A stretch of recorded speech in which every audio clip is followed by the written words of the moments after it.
What's up guys, ShelbyKay here and welcome back to my channel. I am back from another hiatus. I feel like we are having this conversation like every few months and I apologize.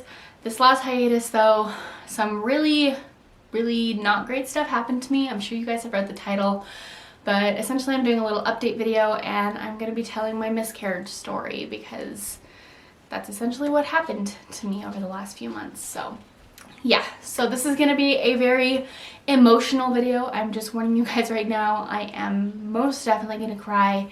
It might be kind of a longer video, but I wouldn't feel right just getting back onto my upload game without talking about what happened because it's just been a big part of my life and it has completely changed every single aspect of my life right now. And my life is totally different than it was before everything happened. So yeah, I'm kind of nervous about this. And here we go. So everything kind of started on January 13th when I tested positive for COVID. I find it very ironic because that was literally the day after my last vlog went live where I kind of put on a clickbaity title that I may have COVID or I had to go get tested twice because I was having COVID symptoms and work didn't believe me that I wasn't or that I didn't have COVID, so they made me go get tested twice. And I just find it very ironic that the day after that vlog went live, I tested positive for COVID. So I was pretty sick for about a week and I didn't have a fever. I didn't have any sort of respiratory illness other than I was just pretty short of breath. Mostly I was just very lethargic, very achy, and I had a horrible headache and a sore throat. I did lose my sense of taste and smell as well. Mostly I was just very tired. I didn't want to get up off the couch. I slept most of the time. I just wasn't doing very well. It was a lot like a bad cold, but I got over it pretty quickly. I woke up a week later and all of my symptoms were gone other than the loss of taste and smell. And I had about half a day of relief of no symptoms. And then that evening, horrible, debilitating nausea kicked in. To the point that I couldn't get up off the couch, I couldn't roll over, like I couldn't even hardly move without feeling like I needed to throw up. It was agonizing, it was awful, it was debilitating, and I just kind of assumed it was another symptom of COVID and didn't really think much of it. And I just thought it was another symptom of COVID, so I didn't really do much about it, and I kind of just dealt with it, and I pretty much dealt with it for about a week, and at that point I was like, I can't do this anymore. This is agonizing. I couldn't eat, I couldn't sleep, as I said, I could barely move. So I scheduled a virtual appointment with an urgent care doctor. She put me on some ibuprofen for the headache because I still had the really bad headache, and then prescribed me some anti-nausea medication. She said that if this doesn't help within the next 24 to 48 hours that I needed to go to the emergency room because I was probably having some sort of complication or there might have been something else going on not related to the COVID. So I took the medication that night and then I went to sleep.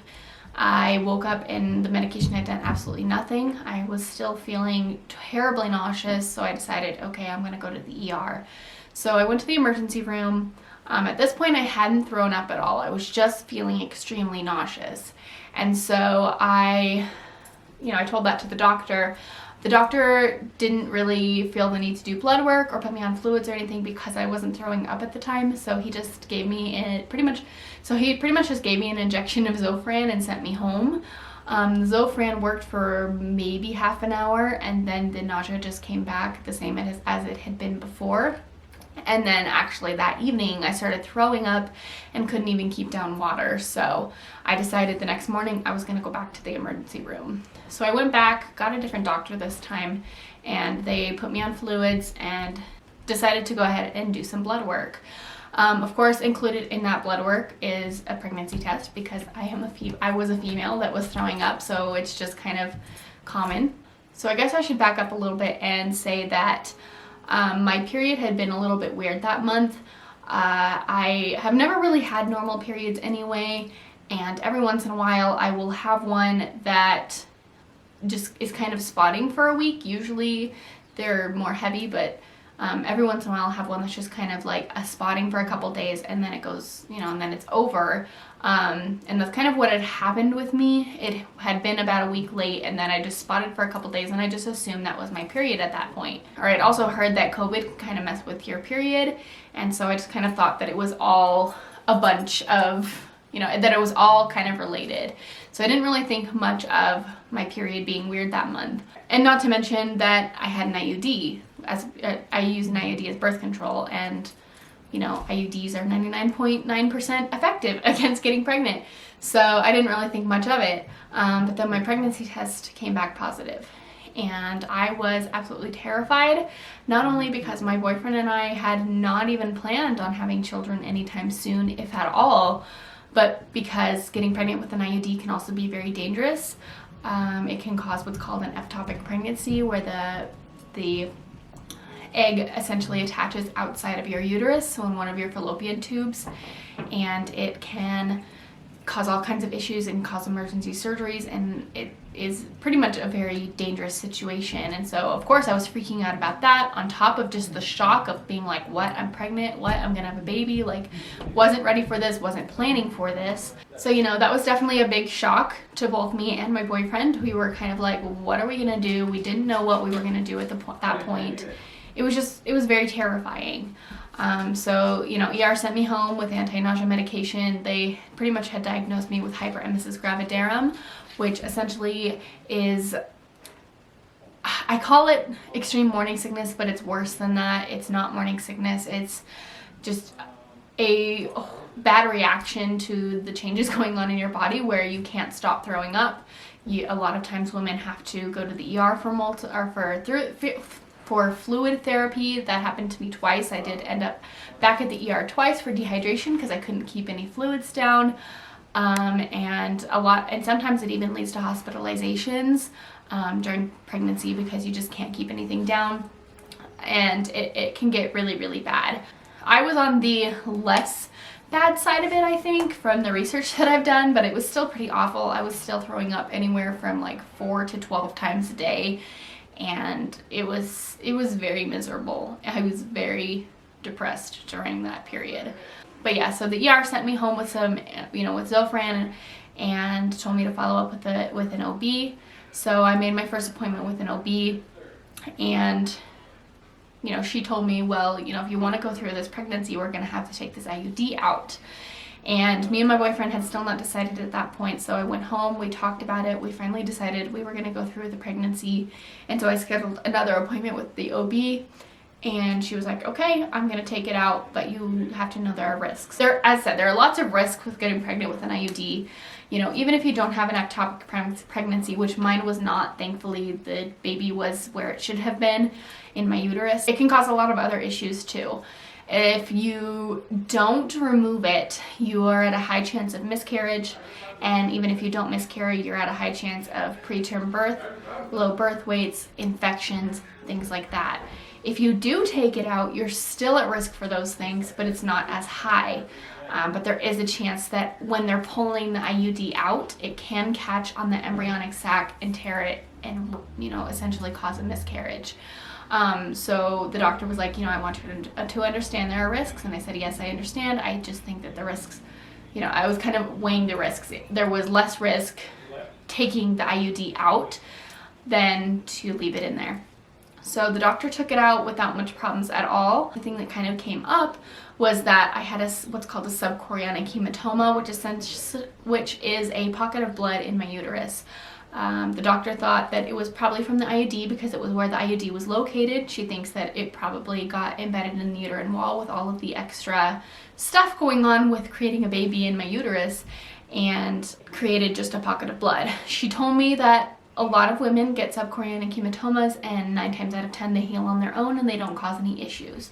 So she's like, you know, it'll probably be fine, we'll just keep an eye on it, and she sent me on my way. The next month or so was pretty normal. The hematoma was still there, but it wasn't growing, I wasn't bleeding or anything, but it was still there. So doctor wasn't super concerned, baby was growing healthfully, and then on February 25th, the night of February 25th, I started bleeding a little bit. Doctor had told me at this point, you know, your hematoma might start bleeding. So as long as the blood is like a dark brown and it's not like period, you know, like gushing out, it's probably the hematoma. You don't really need to worry about it. So I didn't really think much of it. I put a pad in essentially and went to bed. And then I woke up a couple of hours later around midnight and I was soaked in blood pretty much. I had blood through my pants, I had blood through my pad, and it was bright red. So of course my first thought was I'm having a miscarriage. I woke up my boyfriend, we rushed to the ER. They did all kinds of ultrasounds and tests and things. Thankfully it came back that baby was totally fine. Unfortunately, my subchorionic hematoma had doubled in size and now was hemorrhaging. The ER said, you know, unfortunately there's not much we can do about it. Just follow up with your OB and, you know, baby's healthy, so that's what's important, and they sent me home. So I followed up with my doctor and, you know, she pretty much said the same thing. There's not really much we can do about it. It's just something that you're gonna have to pass the clot at some point. It might not come out until you give birth, but, you know, you're just gonna have to deal with the bleeding. As long as baby's healthy, then that's what's important. So from that point on, I pretty much bled for the rest of my pregnancy, but everything was okay. We did end up back at the ER one other time because I was bleeding a little bit more than normal. It was still just the hematoma. Baby was still totally healthy. That day though, we did find out we were having a girl, which we were really excited, and we decided to name her Avery Alexandra. And we were just getting really excited. We started buying clothes, we started planning what her nursery would look like. We gave her a name, we were planning a baby shower. You know, everything was really exciting. And I was finally kind of accepting and getting excited for the fact that I was gonna be a mother, because I was so hesitant in the beginning. And I just started planning our life together and getting, as I said, so excited.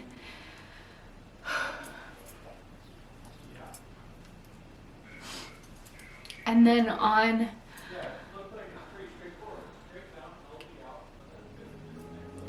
at the end of March, on a Friday night, at this point I hadn't really completely stopped bleeding, but I was just spotting. It wasn't like hardcore bleeding anymore like it was towards the beginning. But that night I started bleeding pretty badly again. And it was a little bit different, and this is probably gonna get kind of gross, so I apologize, but it just felt different. I don't know how else to describe it other than it felt like I was peeing myself. But you know, I went to the bathroom and it just looked like blood. So, you know, I just assumed it was my hematoma. I didn't really think too much of it. I got maybe a little bit worried that something was wrong, but I woke up the next morning and everything was totally fine. The bleeding was back to spotting and it wasn't too bad. So, you know, I was like, okay, you know, it's probably fine. I have an appointment with my OB on Wednesday. Everything will be okay. So my OB appointment came around that Wednesday, the 25th of March. And at this point, I was just seeing a nurse practitioner because they were just routine appointments. And usually for your appointments, you know, for most of your appointments, you're not going to get a full ultrasound. You're going to just have them they'll just put a Doppler on you and listen to the baby's heartbeat. And the nurse practitioner couldn't find the heartbeat. She said that was really normal. I was only 14 weeks at this point, and I had an anterior placenta, so the placenta was at the front of my uterus. So sometimes it's just kind of hard to find these really little kiddos. You know, at 14 weeks, and then of course with that placenta being there, it was just kind of difficult. So she said, you know, let's just move you over to the ultrasound room, and you know, we'll see it there. So she's doing the ultrasound, and it just looks weird to me. It doesn't look normal. And the nurse stopped and she grabbed my hand.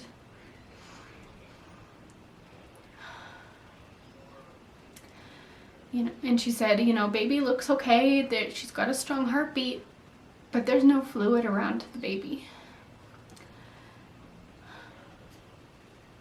You know, and I asked her, what does that mean? You know, she means that there was some sort of rupture of the embryonic sac, and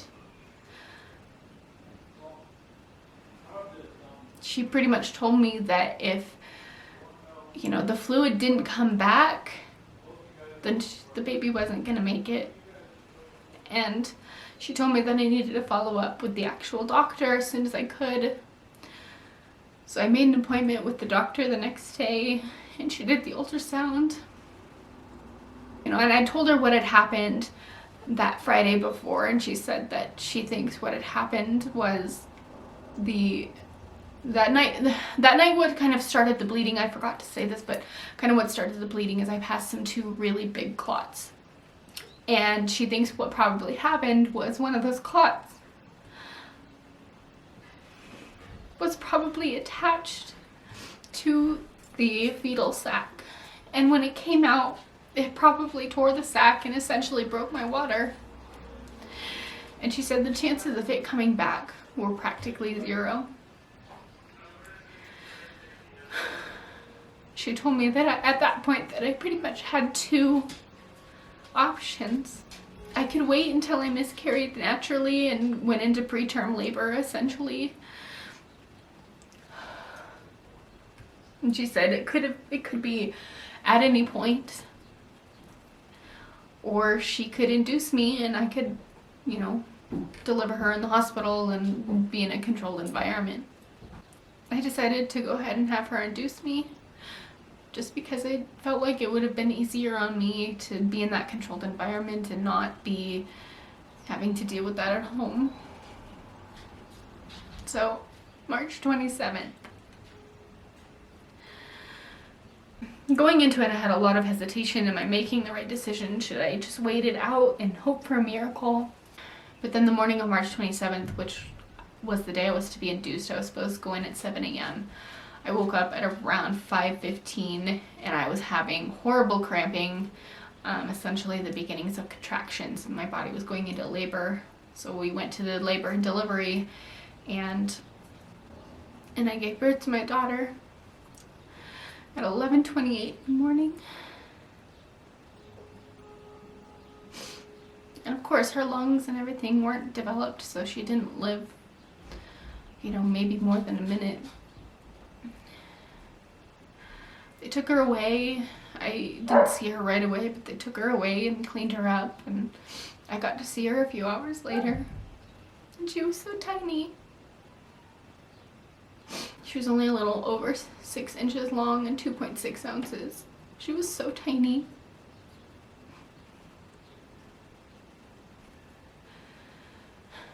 But her face was totally perfect.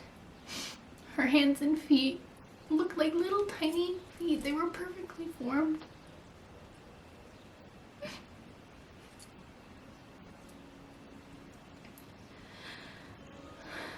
And I just, looking at her, I just kept thinking it's not fair.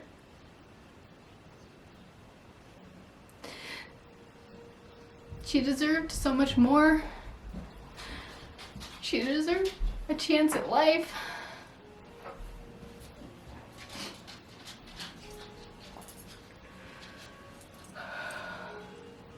It was so hard, but I'm so glad that I got to see her.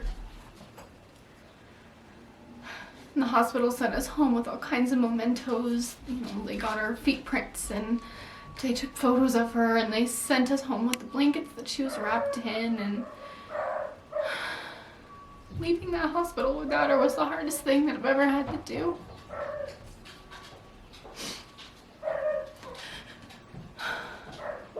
And at this point, it's been about a month, and every day is still hard. I still miss her every single day. I still think about her every single day. It's just not fair. No mother should have to go through this.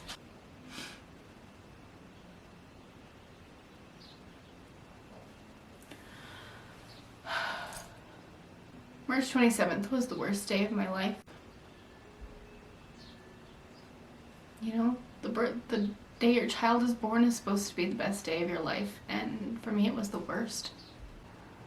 And now that I've experienced one of the worst things that anyone in the world can even experience, everything about my life has changed. My perspectives on life, my priorities, what I want out of life, everything has completely changed.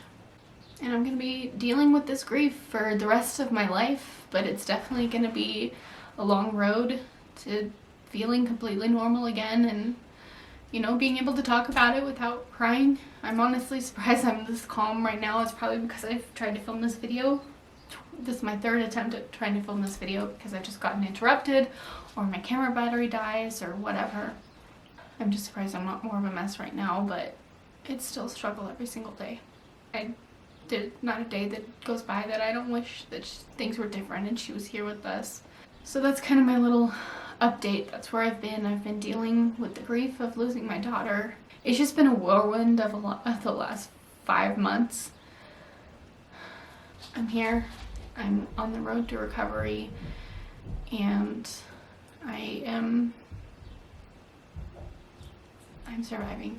I'm living. I think that's what's important. So that is all that I have for today. I don't want to say I hope you guys enjoyed. I just hope that for anyone out there who may be going through a rough time or maybe has experienced a miscarriage, you know that you're not alone. I'm here for you, and my heart hurts for everyone who is dealing with a rough time, especially those that are dealing with the loss of a child. I'm hoping to be back to at least somewhat of regular uploads. I'm not going to keep myself to any sort of schedule. I have planned out my schedule for this month, but I'm not going to hold myself to it too much. I'm trying to be really easy with myself. And obviously there's going to be a lot of self-care, dealing with grief kind of content, because that's my life right now, and that's just what, you know, that's what's consuming my life right now. So it just makes sense for me to make content about it. If you're not already subscribed, please be sure to hit that subscribe button so you don't miss any of my future uploads. Also be sure to check out my Instagram, which will be linked down below. As always, I appreciate you guys so much for watching, and I will see you all in my next video. Bye guys.